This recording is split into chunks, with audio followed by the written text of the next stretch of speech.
Vous suivez la télévision Isanganiro et vous avez raison. Bienvenue, chers téléspectateurs, à ce journal dont voici les principaux titres. Des enquêtes minutieuses vont être menées pour savoir ce qui serait à la base de l'effondrement des murs d'une partie du stade de Muyinga. Cette promesse a été faite par le ministre des Infrastructures publiques à l'hémicycle de Kigobe cette semaine. Vous aurez plus de détails au cours de ce journal et tous les travaux de réhabilitation qui avaient été effectués sur le pont Nahangwa sont en train de s'écrouler. Le ministère en charge de l'environnement compte approcher d'autres organes de l'État pour prendre une décision prochainement. Voilà pour le sommaire. Les détails, c'est tout de suite.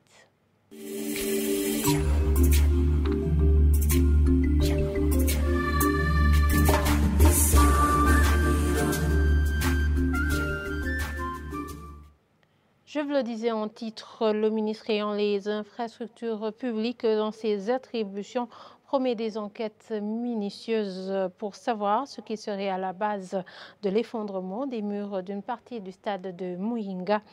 Devant l'Assemblée nationale cette semaine, le ministre Dieudonné Koundane a déclaré que les responsabilités des uns et des autres doivent être établies car les fonds du gouvernement affectés à ce projet n'ont pas été bien utilisés. Suivez-le, il est traduit en français par notre confrère Jean de Dieu Irakodze.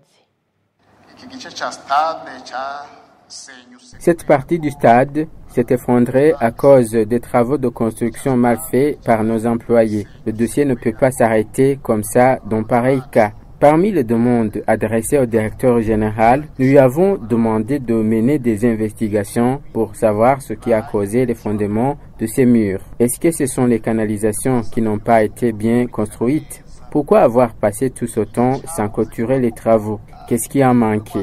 Est-ce que le cas a été signalé aux responsables? Qu'ont-ils fait à leur tour? C'est important qu'on sache qui n'a pas fait quoi. On ne peut pas continuer à faire sortir de l'argent dans les caisses de l'État pour qu'à la fin, il n'y ait personne qui explique pourquoi les projets ne sont pas bien exécutés. Celui-ci est un cas d'école sur lequel on va se baser. Des travaux sur un chantier ne peuvent pas s'arrêter sans des explications. Il doit y avoir un problème. Mais le stade, en tant qu'infrastructure publique, sera réhabilité. Mais les responsabilités doivent être établies. Continuons toujours ce journal par la page environnement. Des restes des déchets ménagers sont jetés près de la rivière Nahangwa et cela dans une aire réservée à la protection de cette rivière, que ce soit du côté de Kigobe ou de la zone Nyakabiga.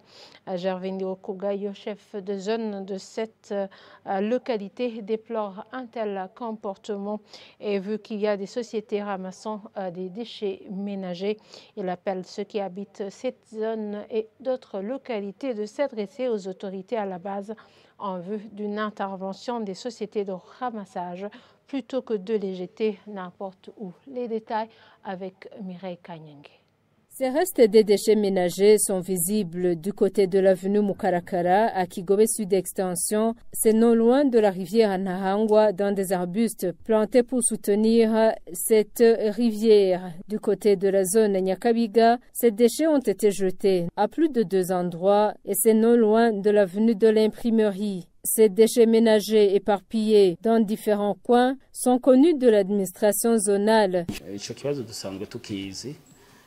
Ce problème, nous le connaissons. Nous organisons déjà des réunions relatives avec les autorités à la base. Cela prend de l'ampleur car si on regarde dans différents endroits, l'on voit que l'on jette ces restes ménagers. Je ne sais pas encore si ce sont des vendeurs ou des passants, mais pourtant on a mis des poubelles publiques. Malheureusement, certains n'ont pas encore compris leur bien fondé.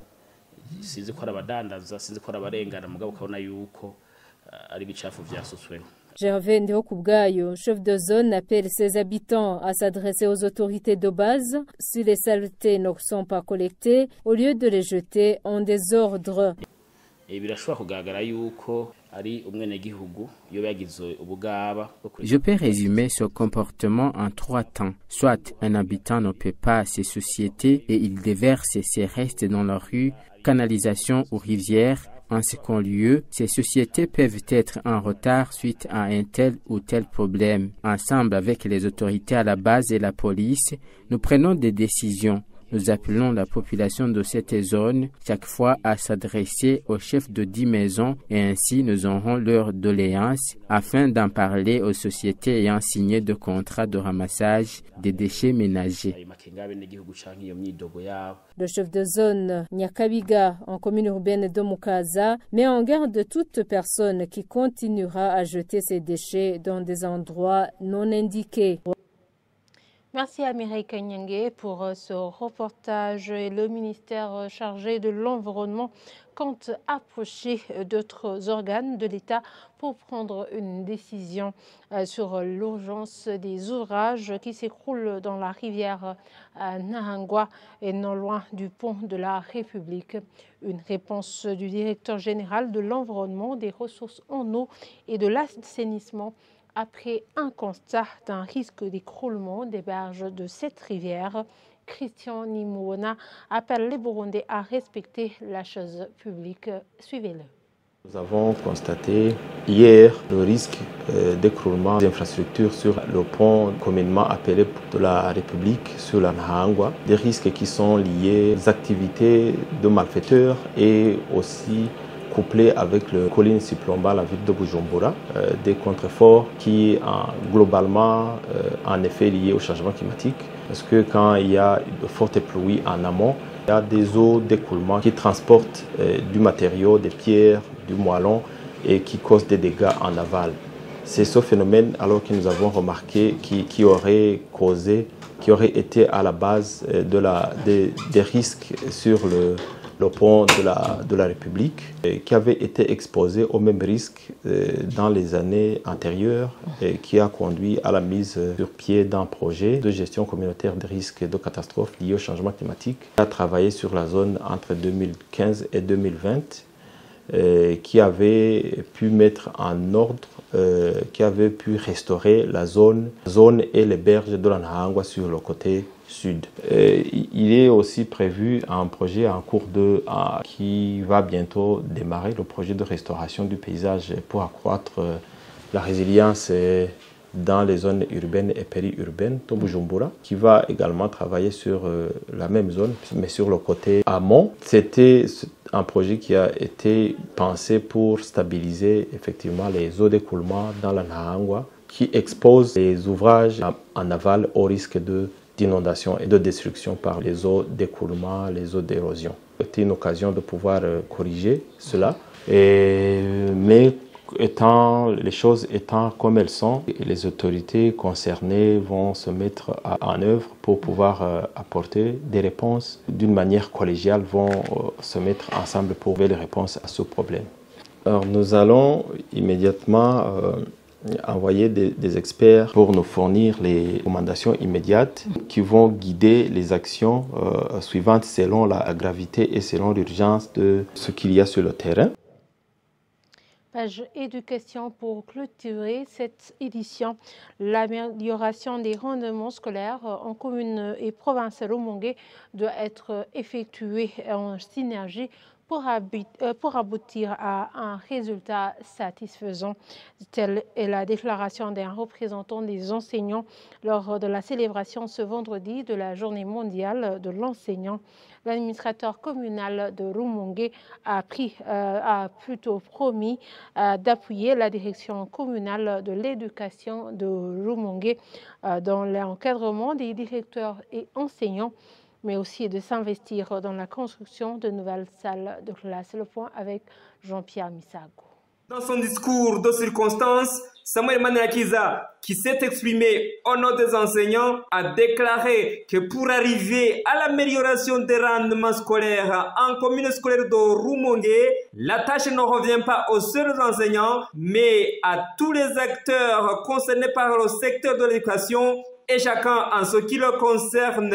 Réagissant à propos, Augustin Minani, administrateur communal de Rumongue, en plus des conseils prodigués aux différents acteurs dans ce secteur, a déclaré que cette commune est prête à fournir son appui à la direction communale de l'éducation de Rumongue afin qu'elle puisse encadrer convenablement les directeurs d'école et les enseignants. Par ailleurs, reconnaissant que ce secteur fait face à plusieurs problèmes, cette autorité communale a déclaré qu'en collaboration avec les parents sur différentes collines, la commune s'active pour tenter de vider définitivement le problème de manque de salles de classe d'ici 2 ans. Même son de cloche chez Isaac Ndikurio, directeur provincial de l'éducation de Rumongue, qui appelle aux parents d'encadrer les enfants à la maison,